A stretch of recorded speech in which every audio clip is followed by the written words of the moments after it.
부산진 믿음의 가족 여러분, 오늘도 주님과 함께 사귐이 있는 복된 하루가 되시기를 바랍니다. 오늘 말씀은 로마서 3장 21절에서 31절입니다. 이제는 율법 외에 하나님의 한 의가 나타났으니 율법과 선지자들에게 증거를 받은 것이라. 곧 예수 그리스도를 믿음으로 말미암아 모든 믿는 자에게 미치는 하나님의 의니 차별이 없느니라. 모든 사람이 죄를 범하였음에 하나님의 영광에 이르지 못하더니 그리스도 예수 안에 있는 속량으로 말미암아 하나님의 은혜로 값없이 의롭다 하심을 얻은 자 되었느니라. 이 예수를 하나님이 그의 피로써 믿음으로 말미암는 화목제물로 세우셨으니 이는 하나님께서 길이 참으시는 중에 전에 지은 죄를 간구하심으로 자기의 의로우심을 나타내려 하심이니 곧 이때 자기의 의로우심을 나타내사 자기도 의로우시며 또한 예수 믿는 자를 의롭다 하려 하심이라. 그런즉 자랑할 데가 어디냐 있을 수가 없느니라. 무슨 법으로냐 행위로냐 아니라 오직 믿음의 법으로니라. 그러므로 사람이 의롭다 하심을 얻는 것은 율법의 행위에 있지 않고 믿음으로 되는 줄 우리가 인정하노라. 하나님은 다만 유대인의 하나님이시냐 또한 이방인의 하나님은 아니시냐. 진실로 이방인의 하나님도 되시느니라. 할례자도 믿음으로 말미암아 또한 무할례자도 믿음으로 말미암아 의롭다 하실 하나님은 한 분이시니라. 그런즉 우리가 믿음으로 말미암아 율법을 파기하느냐 그럴 수 없느니라. 도리어 율법을 굳게 세우느니라. 아멘. 오늘 우리가 읽은 말씀에서는 율법 외에 나타난 하나님의 의에 대해서 말씀을 합니다. 21절의 말씀입니다. 이제는 율법 외에 하나님의 한 의가 나타났으니 율법과 선지자들에게 증거를 받은 것이라. 여기에 보면 율법 외에 하나님의 한 의가 나타났다라고 말씀을 합니다. 우리가 얼마 전에 율법에 대해서 잠깐 생각을 해보았는데 율법은 무엇이냐? 그 율법 속에 하나님의 선하신 뜻이 무엇인지를 하나님께서 우리에게 원하시는 것이 무엇인지 드러나 있는 것이 바로 율법입니다. 예수님께서는 이 율법의 근본 정신을 두 가지로 말씀하셨습니다. 먼저 첫 번째는 하나님 사랑이고 또한 둘째는 이웃 사랑이라고 말씀하셨습니다. 이처럼 율법 속에는 우리를 향하신 하나님의 선하신 뜻이 담겨져 있는 것입니다. 우리를 향하신 하나님의 뜻, 우리가 어떻게 살아야 하는지에 대해서 하나님의 뜻이 무엇인지를 보여주는 것이 바로 율법입니다. 그런데 23절에 보면 이어서 말씀을 합니다. 모든 사람이 죄를 범하였음에 하나님의 영광에 이르지 못하더니. 율법 속에는 하나님의 선하신 뜻이 담겨져 있지만 그러나 모든 사람이 죄를 범하여 하나님의 영광에 이르지 못하였다라고 말씀을 합니다.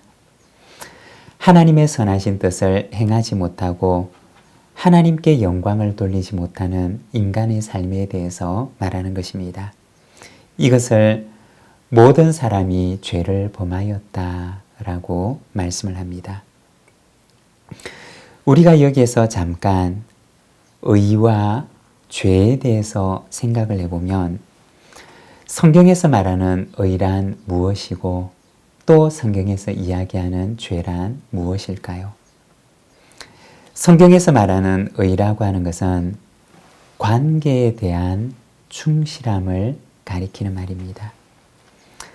하나님께서는 우리를 창조하시고 창조주로서 그리고 우리와 언약을 맺으신 분으로서 우리와의 관계에 있어서 언제나 충실하시고 신실하셨습니다. 우리를 지으신 창조주로서 또 우리와 언약을 맺으신 분으로서 하나님께서는 우리에게 언제나 신실함을 보이셨습니다. 이것이 바로 우리를 향한 하나님의 의로우심입니다. 그러면 인간의 측면에서 신실함이란 무엇이냐? 마찬가지로 하나님과의 관계 속에서 우리가 하나님께 마땅히 보여야 하는 충실함, 신실함을 가리키는 말입니다.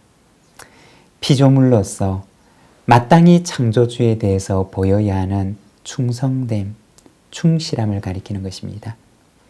하나님과 언약을 맺은 자로서 하나님께서 우리에게 보여주신 것처럼 우리도 하나님을 향해서 보여주어야 하는 그러한 신실함, 그것이 바로 성경에서 말하는 의로움입니다. 그러면 죄란 무엇이냐? 바로 이와 같은 의의가 없는 상태를 가리키는 것입니다. 하나님과의 관계 속에서 하나님을 향해서 마땅히 보여야 하는 그 관계적인 충실함을 보이지 않는 상태, 그것을 가리켜서 죄라고 이야기를 하는 것입니다.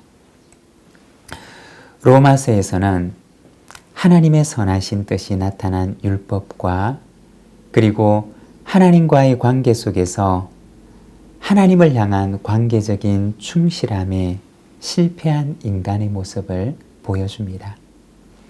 그리고 이어서 말씀하시기를 율법 외에 하나님의 의가 나타났다라고 말씀을 합니다. 율법 외에 나타난 하나님의 의는 무엇일까요? 24절에서 26절입니다.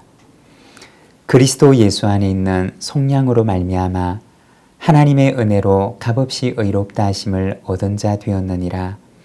이 예수를 하나님이 그의 피로써 믿음으로 말미암는 화목제물로 세우셨으니 이는 하나님께서 길이 참으시는 중에 전에 지은 죄를 간과하심으로 자기의 의로우심을 나타내려 하심이니 곧 이때 자기의 의로우심을 나타내사 자기도 의로우시며 또한 예수 믿는 자를 의롭다 하려 하심이라.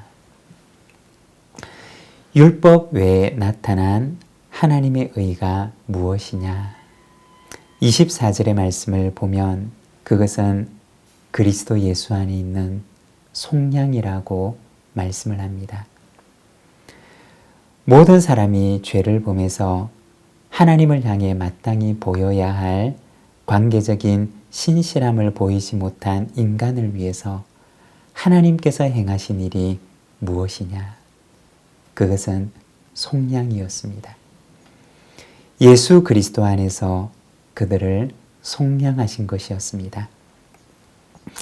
속량에 대해서 우리가 조금 더 자세하게 살펴보면 25절 말씀에서는 이것을 두 가지 단어로 표현하고 있습니다. 죄를 간과하였다라는 말과 화목제물이라는 말입니다. 여기에서 간과하다라고 하는 말은 눈 감아주다라는 의미입니다. 하나님께서는 길이 참으시면서 우리가 전에 지은 죄를 간과하셨다라고 말씀하십니다. 그러면 언제까지 눈 감아주고 계시느냐? 마지막 심판 때까지입니다.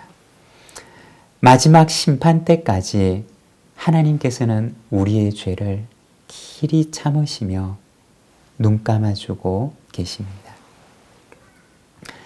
그리고 화목제물에 대해서 말씀하시는데 예수를 화목제물로 삼으셨다라고 말씀을 합니다. 여기서 화목제물이라고 하는 말은 속죄라는 의미를 가지고 있는데 속죄라는 말은 용서의 의미가 담겨 있는 말이고 화목이라고 하는 말은 관계의 회복이라고 하는 의미가 담겨 있는 말입니다. 조금 전에 간과하다라고 하는 말이 눈 감아주다라는 의미라고 했는데 언제까지 인내하시고 눈 감아주시느냐? 마지막 심판 때까지입니다. 그러면 마지막 심판은 지금까지 인내하면서 눈 감아 주었던 죄에 대해서 심판을 하시는 때인데 마지막 심판 때에 주어지게 될 죄에 대한 심판을 쏟아 부으셨던 곳이 어디이냐? 바로 속죄의 제물, 화목의 제물이 되셨던 예수 그리스도의 십자가였던 것입니다. 예수 그리스도의 십자가는 마지막에 있을 죄에 대한 심판을 하나님께서 미리 쏟아 부으신 곳, 마지막에 있을 그 심판이 미리 행해진 곳, 그곳이 바로 십자가라는 것입니다. 이것이 바로 그리스도 예수 안에서 일어난 속량의 사건이었습니다. 그리고 그 속량의 결과는 무엇이냐? 화목이었습니다. 관계에 불충실했던 인간이 다시 하나님과의 관계를 화목하도록 회복하는 것, 그것이 바로 십자가의 속량의 결과였던 것입니다. 31절의 말씀입니다. 그런즉 우리가 믿음으로 말미암아 율법을 파기하느냐? 그럴 수 없느니라. 도리어 율법을 굳게 세우느니라. 속량이 우리에게 가져온 결과는 무엇일까요? 율법 속에 나타난 하나님의 선하신 뜻을 다시 행하며 살아갈 수 있게 합니다. 율법을 세우는 복음의 역할에 대해서 말씀하는 것입니다. 그리고 이것은 유대인에게나 헬라인에게나 모두 동일하게 나타난 하나님의 의임을 말씀합니다. 사랑하는 여러분, 그리스도의 십자가는 우리의 죄로 인한 속량의 십자가입니다. 또한 하나님과 우리의 관계를 새롭게 하는 화목의 십자가입니다. 십자가로 이룬 화목을 오늘 우리의 삶 속에 경험하며 살아가는 우리 부산진 모든 믿음의 가족들이 되시기를 바랍니다. 기도하겠습니다. 하나님 아버지, 은혜를 감사합니다. 하나님을 향하여 신실하지 못한 우리를 불쌍히 여기시고 우리의 죄를 속량의 십자가를 통하여, 화목의 십자가를 통하여 용서하시고 하나님과의 관계를 회복케 하신 하나님의 은혜를 바라봅니다. 주님, 오늘도 저희를 주님께서 굳건하게 붙들어 주시고 참으로 이 땅 가운데서 하나님과 화목을 이루며 또한 세상 가운데서 화목을 이루며 살아갈 수 있도록 인도하여 주시기를 원합니다. 주님, 오늘도 하나님의 은총을 구하는 우리 믿음의 가족들 주님의 사랑의 팔로 굳건하게 붙들어 주시고 오늘도 하나님 예비하신 은혜로 충만하게 하여 주시옵소서. 예수님의 이름으로 기도드립니다. 아멘.